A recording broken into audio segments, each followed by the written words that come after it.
Yo guys, welcome to the $156 gaming PC overview and benchmarking. So a bit of backstory before we get started. The idea was to build a gaming computer for $75, but if you saw from one of my last videos, I actually failed. I did this by buying used parts from many different mobile apps. The one caveat was that shipping often increased the price, so I thought to myself, if somebody would live in the best location possible that they wouldn't have to pay for shipping, it would save a lot of money. And so I wasn't going to include the shipping in the total cost of all the used parts that I bought. But after realizing this, that was kind of stupid. And now I'm going to include all the shipping parts because that's what I actually paid for them. So to be honest, in this video I will be including the shipping prices, and from the title of the video it comes to $156. So without further ado, let's get started. First, I want to go over each component and the price I paid for it, and if that's not your thing and you want to go straight to the gaming and benchmarks, go to this time. Anyway, the first part I bought for this PC was a CPU and motherboard combo that a guy had listed on OfferUp, I believe. He was offering $35 for it, and I got him down to $20. It actually didn't even say what the CPU was, but I decided to buy it anyway because I got it for 20 bucks, which could have been a bad deal if it would have been like... It turned out to be an i3 4170, which I thought was bad because it wasn't an i5. I didn't really know much about i3s, but the i3 4170 is 2 cores and it has 4 threads, so it's not the worst CPU ever for an i3, but it definitely is lacking in some power, as you'll see in the benchmarks and the gaming. It's kind of a bottleneck. Anyway, for RAM, I found a listing that was 6 months old, so I really didn't think the guy was even respond, but I asked him if it was still available and he said yes. It was $10 of DDR3 memory, 1 stick. It was $10 total. That's what I paid for it, $5 for it, and then $5 for shipping. So that's what I got for RAM. It would have been nice to get dual channel memory, but single was the cheapest that I could find. Anyway, for the GPU, I picked up an R9 270, and then I later overclocked it. And the guy was listing it for $1. I don't know why they do it, just to get attention, I guess. And I offered him $30 and he accepted that. So that was pretty nice. It's a 2GB graphics card. It's made by MSI. Anyway, we'll be seeing the benchmarks of how powerful this card is, and it's actually not too shabby. Anyway, moving on to the power supply, I got a 550 watt Corsair, I want to say. It's actually in this PC right behind me. This is the PC. I should probably check my phone if... My bad, it was a Cooler Master 550 watt power supply. I got it for $18, which is a steal, I might add. It literally looked brand new. It still had like the stuff around the cabling, like he had never even unboxed it or used it before, so that was pretty nice. I think that was a really good deal because they're usually 30-40 bucks. Now for the case, I picked up this DIY PC case for, I think it was listed $32 for it. It was like $16 shipping or something. Why am I saying this? I probably have it wrong or I have it right or something. And it's a pretty nice looking case. It's got like the fake glass, whatever, plastic side panel, so that looks pretty nice. It's got some blue LEDs and the fan has LEDs on it, and so it's an okay case overall. It's got actually decent cable management in the back, and so you can really route your cables. And then for storage, I picked up a 250 gig hard drive as some storage, and I later added an SSD to it to install Windows on, so I didn't really feel like waiting for the loading times and stuff. So the SSD is a 240 gig Kingston SSD for $33.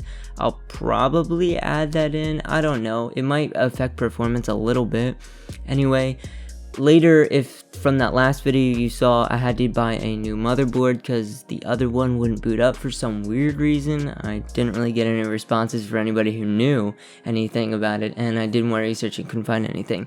Anyway, I picked up the H87 something motherboard, and I got that for $39, and so I'm gonna add that to the cost total. I'm probably gonna add the SSD.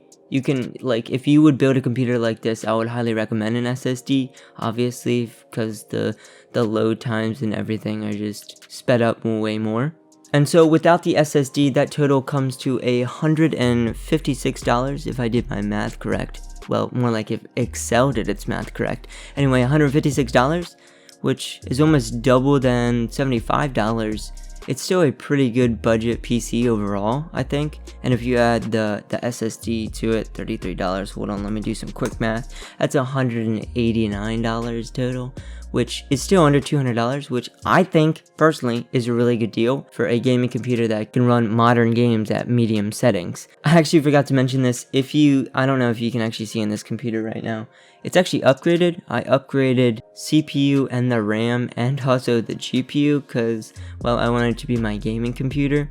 And so I did actually upgrade it. And so the components actually inside have changed. And so I'm going to mention those real quick just in case somebody in the comments like, that's not the same graphics card. And I don't know why you have an accent like that, but anyway, let me go over some of the components real quick. Okay, so here's the computer. So I am way up in the corner here. But anyway, I upgraded the CPU from an i3-4170 to an i5-4590. I actually had this in a different computer and I switched out the CPUs. That CPU, the i3, is now in my media server, and then I put the i5 in here, and it's worth a little bit more, and I really didn't have to pay for it, so that's pretty cool.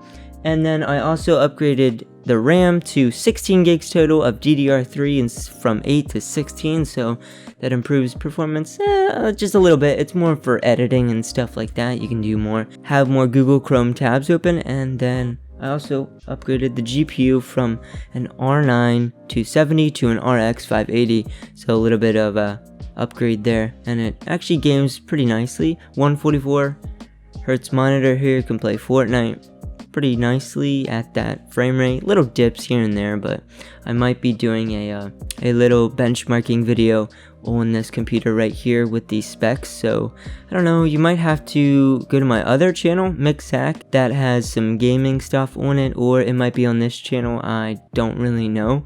But anyway, that's all the upgrades that I did to this computer. So if you were wondering why the components don't look the same as the other video, this is why, because I upgraded it.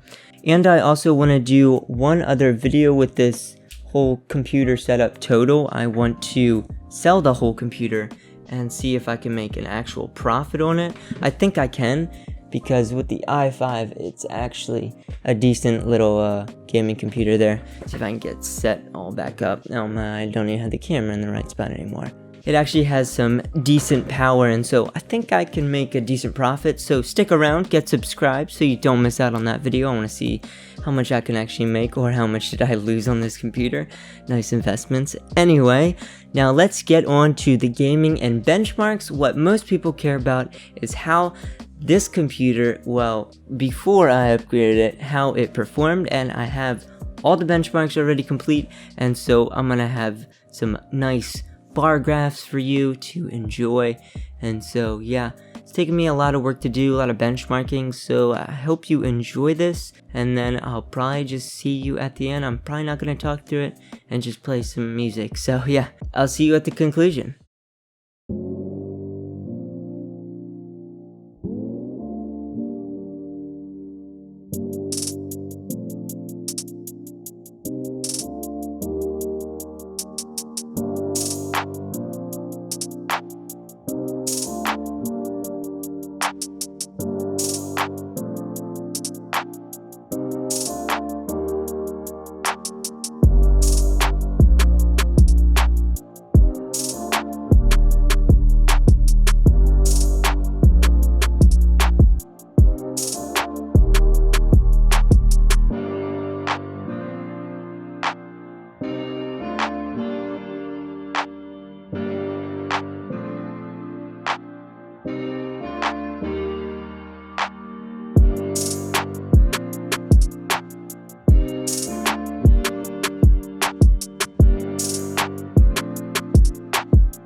So there were the gaming and the benchmarks that I had.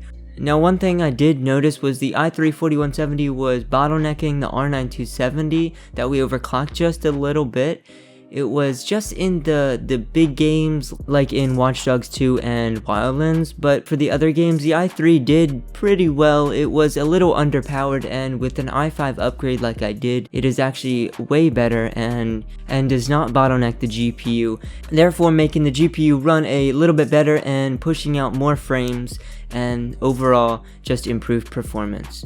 So that's pretty much what I've taken away from this computer. Now hopefully I can sell it like I said before, and that will be in another video or on my Instagram. If you don't follow me on Instagram, be sure to check me out there. I post, I don't know when I do, just randomly here and there. And you can check out my other social links, they'll be linked down below.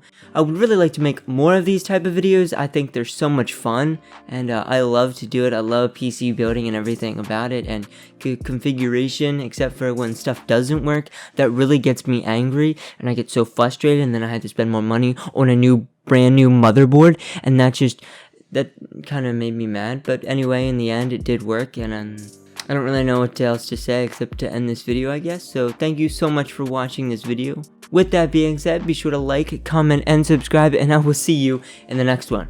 Peace!